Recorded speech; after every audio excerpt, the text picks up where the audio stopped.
o índice de abandono de cursos universitários, a permanência era um problema muito grande. Pessoas autistas não tinham essa permanência, a evasão universitária era muito grande. E hoje em dia essas coisas estão mudando. Porque, inclusive, essa foi uma das razões para eu ter criado a minha lei, que é o Protocolo Individualizado de Avaliação. Antes o que a gente PIA, né? Protocolo Individualizado de Avaliação. Isso, o PIA, ele garante que cada pessoa autista ou com qualquer outra condição do desenvolvimento possa escolher a forma como as suas avaliações sejam feitas de acordo com os seus potenciais, não os seus limites.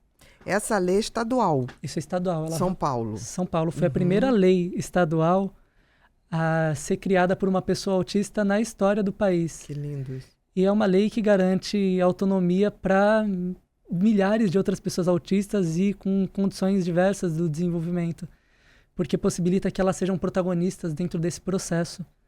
Elas possam se desenvolver a partir da potência. Porque se uma avaliação ela não reconhece a potência do aluno, ela não está avaliando o conhecimento, ela está avaliando a barreira.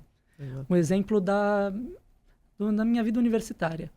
Quando eu comecei a fazer histologia, Bia, eu estudava muito pelos livros. E com isso tirava notas altas nas provas teóricas e baixas nas provas práticas. Porque eu conseguia apontar a estrutura na prova de papel, mas no microscópio eu não conseguia. Pensei assim, fiquei curioso, minha professora veio para mim e falou assim: Arthur, você é um aluno brilhante, você contribui para as aulas, você assiste a aula em pé, mas sempre indo de canto em canto, querendo aprender mais, querendo se aprofundar no conhecimento. Como que você tira um 10 na prova teórica e 0 na prova prática? O que acontece? O que acontece? Eu fui muito sincero e falei que eu não sabia. Mas eu pensei, talvez seja falta de prática com o microscópio, porque eu ando estudando muito com os livros. Aí eu reservei o laboratório da minha universidade e passei uma tarde inteira estudando com o microscópio na prática. Foram 5 horas diretas estudando com o microscópio na minha frente. E a única coisa que eu percebi com isso é que eu não conseguia estudar com o microscópio, porque eu sentia uma sobrecarga muito forte com a luz. Sensorial. Isso, uma sobrecarga sensorial com a luz. A luz do microscópio, que é um estímulo tão neutro para os outros, para mim era algo que me colocava em crise. E um aluno em crise é um aluno que não consegue expressar conhecimento nenhum. Então eu fui até o diretor do meu curso e falei: olha, eu não consigo fazer a prova no microscópio. Me desencadeia a crise, me desencadeia a sobrecarga.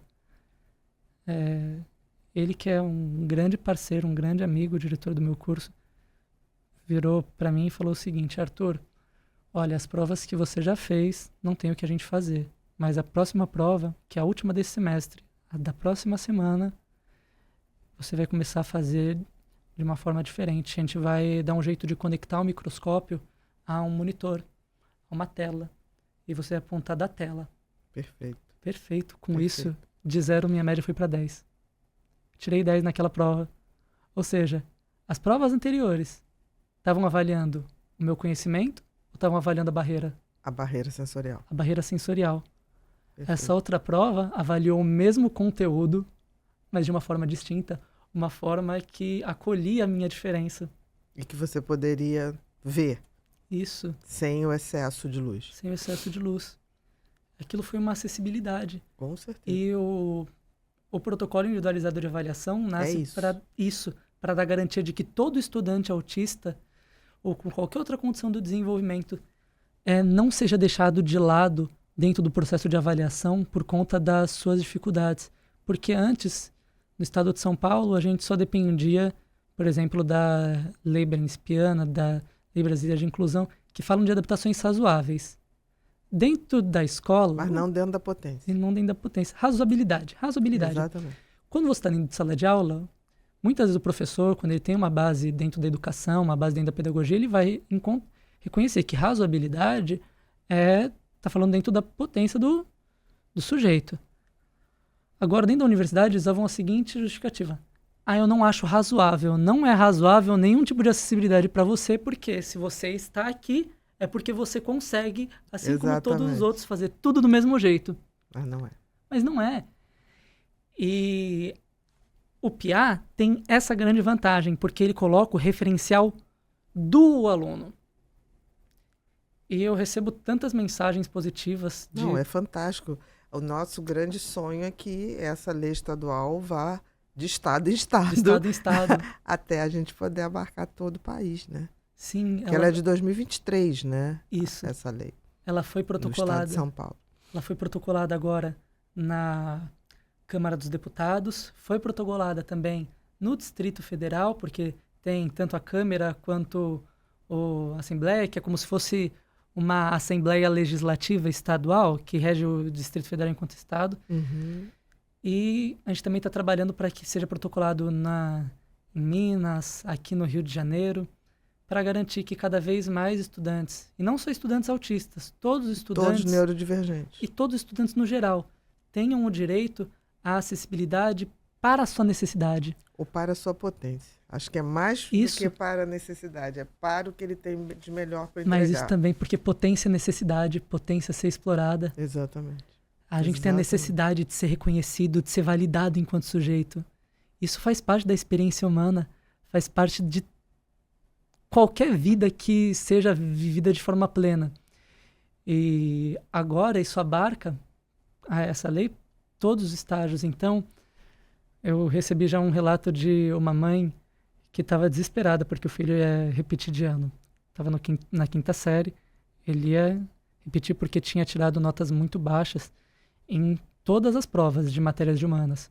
Ele só ia bem em exatas porque ele falava a resposta e a professora considerava porque ela pedia para explicar como ele chegou lá. Aquilo. Já as provas de humanas ele não conseguia fazer nada, ele não se concentrava, ele dava respostas rápidas só para terminar de fazer a prova. E nisso ela teve a ideia disso, quando ela viu a matéria do Jornal Nacional sobre o protocolo individualizado de avaliação, ela teve a ideia de solicitar para a escola para que o filho dela fosse avaliado de forma diferente. O professor dele de história adorou a ideia e falou o seguinte: olha, eu não vou só seguir isso para as suas próximas provas. Eu vou te pedir para fazer... vou dar um nome para o garoto, Matias. Vou te pedir, Matias, para você fazer avaliações agora de todas as matérias que a gente teve ao longo desse ano, que eram sobre a história do Brasil. E se você me entregar e mostrar que sabe fazer, sabe o nosso conteúdo, você passa de ano. Mas qual a avaliação que foi feita com o Matias? O professor perguntou: o que você gosta de fazer? Eu sei que você não gosta de prova, cara. Sei que não adianta te avaliar desse jeito. Ele falou: eu gosto muito de desenhar e de desenhar histórias. Ele falou assim: então me traz aqui histórias, gibis, faz uns gibis sobre o descobrimento do Brasil, sobre o processo de independência, sobre a formação da República. Perfeito. O garoto entregou, na semana seguinte, histórias sobre, desde o descobrimento do Brasil, o processo de independência, até a Revolução Francesa, unificação do Japão no período Sengoku, tudo e desenhado. o fim do shogunato Kamakura. Tudo desenhado. E esse garoto, ele não sabia história? Sabia até mais do que muitos colegas. Ele não sabia, ele não estava sendo avaliado como ele expressava o seu saber. Isso, o seu saber, da forma com a qual ele conseguia. Perfeito. A partir desse momento, ele foi reconhecido como um sujeito de potência. Outros professores começaram a seguir essa ideia, geografia, português. E hoje... devem ter feito belíssimas apostilas.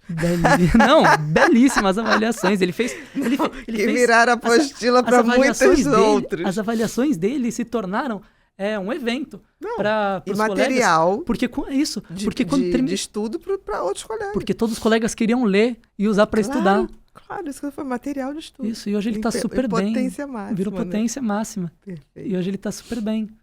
Por isso, porque agora... ele é reconhecido não pela sua barreira, mas sim pela sua potência. Pela sua potência.